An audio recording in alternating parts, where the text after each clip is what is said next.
పెన్నులకు నీళ్లు పోసి పెడితే గన్నులో లేసేటువంటి ప్రాంతం మా ప్రాంతం. ఇది పోరాటాలు కానీ తిరుగుబాట్లకు కానీ ఎక్కడ వెనుకబోడు కానీ ఇటువంటి జరగనటువంటి ప్రాంతం. ఇదంతా తెలుసుకోవాల్సిన అవసరం మీ ప్రాంతం వాళ్ళకున్నది కనుక తెలంగాణ తల్లి, మళ్ళీ చెప్తున్నా చాలా మందికి, తెలంగాణ తల్లి మనది. వాళ్ళు చెప్పుకుంటుండ్రు ఇప్పుడు రేపటి నుంచి మీరు విగ్రహాలు ఏదైనా పెట్టుకుంటే ఆంధ్ర మాత విగ్రహాలు పెట్టుకోండి. మీకు తెలుగుకు మీకు తెలంగాణకు సంబంధం లేదు. ఆ విగ్రహాలు మాయి మేము పెట్టుకుంటాం. దాని ఓనర్షిప్ మాది. ఏం సార్ కరెక్టేనా? బరాబర్ చెప్పదలుచుకున్నాం మేము తెలంగాణ సమాజం తరఫుకెళ్ళి. నేను చెప్తున్నా ఇక వీళ్ళ ఇన్ఫ్లుయెన్సులు, సినిమాల ఇన్ఫ్లుయెన్సులు పరిస్థితి ఎట్లున్నదంటే ఇప్పుడు వాళ్ళు పొద్దుగా లేస్తే అరే మీకు భూ పెట్టింది మేమేనా, మీకు వ్యవసాయం నేర్పించింది మేమేనా. నిజం కూడా ఇప్పుడు అలవాటు ఎట్లా తయారైపోయినాయంటే పొద్దున్న లేస్తామని ఏ హోటల్ పోయినా ఇడ్లీ సాంబారు వాడాలు వాళ్ళ తిండ్లే దొరుకుతున్నాయి. అందుకనే 52లో వరంగల్లో idli sambar go back movement start అయింది. 52లో వాళ్ళ పత్రికలు అప్పటి నుంచి వాళ్ళే పచ్చళ్ళు అమ్ముకుంటేందుకు వచ్చినటువంటి వాళ్ళు. ఇవి చాలా మాట్లాడినాం యాక్చువల్ గా ఉద్యమ కాలంలో. వాళ్ళు ఏ స్థాయికి పోయిందంటే 3 చెరువులు కబ్జా చేస్తున్నాడు. రామోజీ ఫిలిం సిటీలో 3 చెరువులు కబ్జా అయి ఉన్నాయి. ఆ మహేందర్ అంటోడు చెప్తున్నాడు కదా, అరే మా ఊళ్ళ దగ్గర పైసలు ఎన్నున్నాయో మీ ఊళ్ళ దగ్గర ఉన్నాయా, మా ఆస్తులు అమ్మితే మీరు కొనుక్కుంటారా అని. అరే ఒక్కొక్కడు డ్రైవర్లు చేసిన వాళ్ళు ఇలా పెద్ద పెద్ద ఛానళ్లు పెట్టిరు. అయ్యా మీరంతా ఆటోలు నడిపి గ్యాస్ సిలిండర్లు భుజాల మీద పోసుకునేటోళ్ళు, మోసేటోళ్ళు ఇవాళ ఇక్కడనే వేదికల మీద ఉన్నటువంటి వాళ్ళు తెలంగాణ మీద భూతు పురాణం మాట్లాడుతుంటే చూపించేటువంటి ఛానళ్లు పెట్టిన వాళ్ళు మీరున్నారు. ఒక్కొక్కడు నా అసంటోడు కనుక గద్దె మీద కూర్చుంటే మీ అందరినీ ఫస్ట్ బుక్కల వారేస్తాం. అన్ని ఇల్లీగల్ దందాలే. ఇక్కడ మీ సినిమా వాళ్ళు వచ్చి ఆంధ్రాకెళ్ళి మద్రాసుకెళ్ళి ఇక్కడ సినిమా వచ్చిన తర్వాత భూములు వాళ్లకు దారాదత్తం చేసి ఇచ్చిండ్రు. నాగేశ్వరరావుకి ఇచ్చే, ఎన్టీ రామారావుకి ఇచ్చే, అందరికీ భూములు ఇచ్చారు కదా సినిమాల పేర్ల మీద. మన తెలంగాణ వచ్చినాక మా ఎన్ శంకర్ అన్నకు డిస్ప్యూట్ ల్యాండ్ వచ్చింది. ఓ 10 మంది సినిమా వాళ్ళకి మనోళ్ళకి ఇస్తే ఏం పోయింది, ఇటువంటి వాళ్ళకి భూములు ఇచ్చి ఛానళ్లు పెట్టిపోయి బగాయిస్తారు. వాళ్ళ దోపిడిదారులను ఇక్కడికి వెళ్ళి బగాయిస్తారు.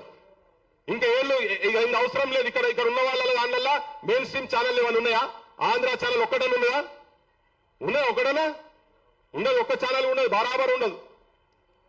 12 సంవత్సరాల తర్వాత కూడా 12 ఏళ్లు గడిచినా గానీ పుష్కరం ఒక్కటి పోయినా గానీ వేరు బుద్ధి వారు మానరు బాబు, పాడు బుద్ధి విడనాడరు బాబు, జాజరి జాజరి జాజరి జాజరి కిలకిల జాలపుతాడు, ఎన్నడు గాల్తాడో ఆంధ్రోళ్ళ కాడు అని 68లో 56 నుంచి 68 మధ్యలో జరిగినటువంటి అనుభవాల దృష్ట్యా ముచ్చరేంద్రన్ గారు రాసింది. ఇది దోపిడీ చేసేందుకు వచ్చినటువంటి వాళ్ళ మీద రాసింది.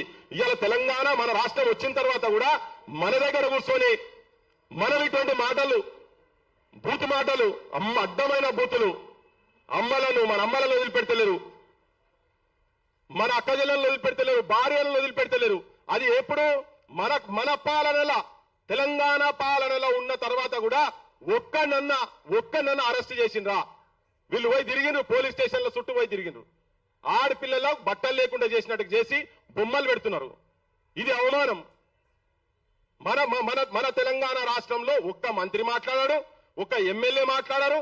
అంతా వాటాలు పంచుకొని ఉన్నారు. మొత్తం తెలంగాణ ధనాన్ని ఆంధ్రోలు దోపిడీ చేస్తుంటే శవాల దగ్గర పేలాలు ఏరుకుంటున్న దగ్గర వీళ్ళు మనోళ్ళు, మన రాజకీయ నాయకులు, రాజకీయ వ్యవస్థ వాళ్ళకు బానిసలై ఉన్నారు. కాబట్టినే ఇవాళ ఇటువంటి వేదికల మీద మనసొంటలో మాట్లాడే పరిస్థితి వస్తున్నది. అసలు ఈ తెలంగాణ అంటేనే ఆ కొడుకులకు ఇప్పటి నుంచి అది ఉంటది.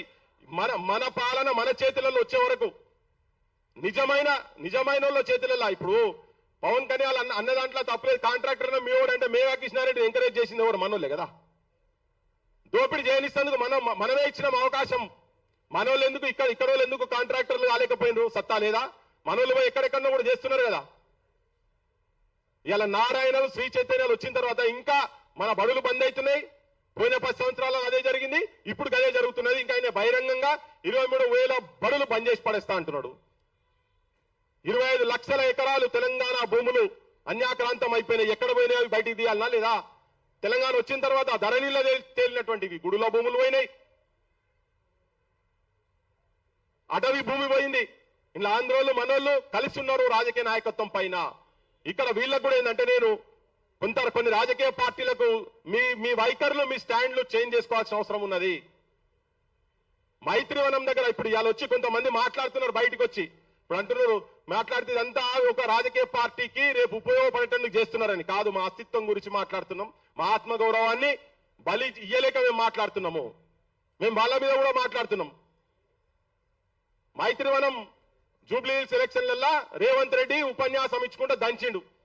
అరే పెద్ద ఆయన ఎన్టీ రామారావు విగ్రహం పెడతా అంటే ఇక్కడ ఎవరొద్దంటాడా, ఎవడని వద్దన్నాడు ఉంటే వాడిని మూసిలేసి తొక్తా అని. ఇప్పుడు నిన్న మొన్న ఈ తొక్కే భాష ఆడికెళ్ళి వచ్చిందని నాకు అర్థమవుతలేదు. ఏం దొక్కుతారో పెండనా మరి ఏం దొక్కుతారో మాకు అర్థమవుతలేదు. కానీ రారా నాయన నువ్వు ఆడికి వస్తావు రా, మరి మూసికాడికి వద్దాం, నువ్వు నేను వస్తావా లేకపోతే నీ ఆలోచనలు కట్టుకొని ఇక్కడ మైకులు పట్టుకొని కూర్చుందామా అంటే పత్తలేదు. కానీ ఆడ అనంగానే తెల్లారి మా బీఆర్ఎస్ పెద్ద మనిషి మా కేటీఆర్ సాబ్ కూడా చెప్పిండు, నేనేం తక్కువ తిన్నానా, ఎన్టీ రామారావుకు మేమే ఎక్కువ చేసినాం, నువ్వు రా మైత్రివనంలో మేమే విగ్రహం పెడతాం, కాంస్య విగ్రహం పెడతాము అని అన్నాడు.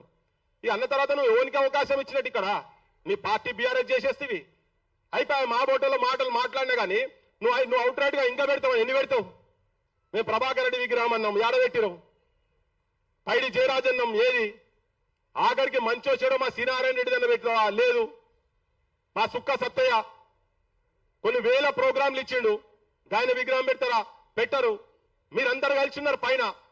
మేము పోయి మేమంతా రిస్క్ లో పడి మేము పోయి మా శేఖరన్ అంటుండే ఇంతకుముందు, మీరు ఇవన్నీ చేస్తుంటే నాకే ఇట్లా అనిపిస్తుంది, చాలా రిస్కులు తీసుకొని పనిచేస్తున్నారు మీరు అని చెప్పని. కోడి చెరువు కాడి పోయినాం. ఏమైంది? కోడి చెరువు గురించి ఎందుకు మాట్లాడతలేరు వీళ్ళంతా? బీఆర్ఎస్ కావచ్చు ఎవరు ఎందుకు మాట్లాడతలేరు? కొంతమంది లిప్ సింపతి గురించి మాట్లాడతారు. ఇవన్నీ జరుగుతున్నాయి కాబట్టి తెలంగాణ సమాజంలో వాళ్ళకేం ఏమైందంటే ఈ పైన అందరు మా చేతులలో గివిలతో ఏమైతుంది కానీ గుర్తుపెట్టుకోండి, మా సొంటి వాయిస్లతోటే రేపు తిరుగుబాటు వస్తుంది, బరాబర్ తిరుగుబాటు వస్తుంది. ఆయన విగ్రహం పెడతా అంటాడు, ఈయన కాంస్య విగ్రహం పెడతా అంటాడు. తనకు సంబంధించిన వాళ్ళు వీళ్ళు మైకులు పట్టుకొని కూర్చుంటారు. ఓ మా ముఖ్యమంత్రిని మెడ నరుకుతాం అంటే మేము అందరం ఉన్నాము. వాళ్ళు 100 మంది కౌరవులు అయితే అప్పుడు చెప్పిండు ధర్మరాజు చెప్పిండట, ఇదే వేదిక మీద చెప్పిండు ఒక పెద్ద మంచి సారు. ఏమంటాడంటే ఆంధ్రుల కాడికి వస్తే లేకపోతే మా పాలకుల కాడికి వస్తే 100 మంది కౌరవులు ఉంటే మేము పాండవులు 5 మంది ఉన్నా కానీ వాళ్ళకు ప్రాబ్లం వస్తే మా ముఖ్యమంత్రికి వచ్చినా కానీ మేము ఉంటామని.